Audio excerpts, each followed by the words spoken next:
The Chinese military is nothing if not consistent.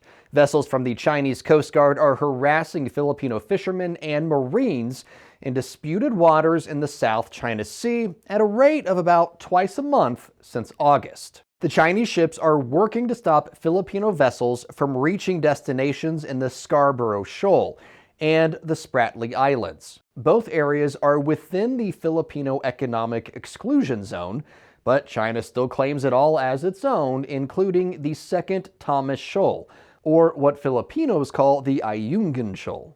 In 1999, the Philippines intentionally ran aground the BRP Sierra Madre at the site. The Sierra Madre is an old World War II-era ship, and the heaping pile of rusting steel now serves as the physical embodiment of the Philippines' claim to the region. The Philippines keeps a contingent of Marines at the outpost, Marines that need to be resupplied with food and other equipment.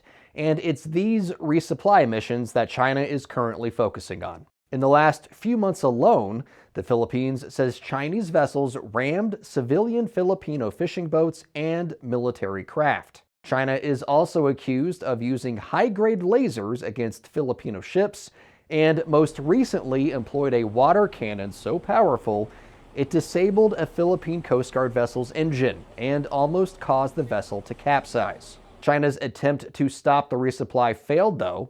Despite being rammed by a Chinese vessel, a Philippine ship managed to reach the Sierra Madre, where supplies were unloaded and Marines rotated. As it usually does, China claims its ships warned the Philippine vessel several times that it was trespassing in Chinese waters without authorization. The National Task Force for the West Philippine Sea are now openly questioning whether China really has the goodwill or intention to resolve disputes diplomatically in the South China Sea. The United Nations and most of the industrialized world says China's territorial claims to the Second Thomas Shoal is not legal, binding, or based in reality, but it is part of a larger trend. Over the last couple of decades, the PRC committed itself to competing with the United States on the global stage, including militarily. The People's Liberation Army Navy is now the world's largest, and China wants to increase its area of influence, or control, around the world.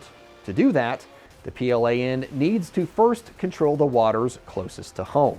The Philippines does enjoy the benefits of a military defensive alliance with the United States, meaning if the Chinese military launches an attack against the Philippines, the U.S. would be obligated to defend its ally.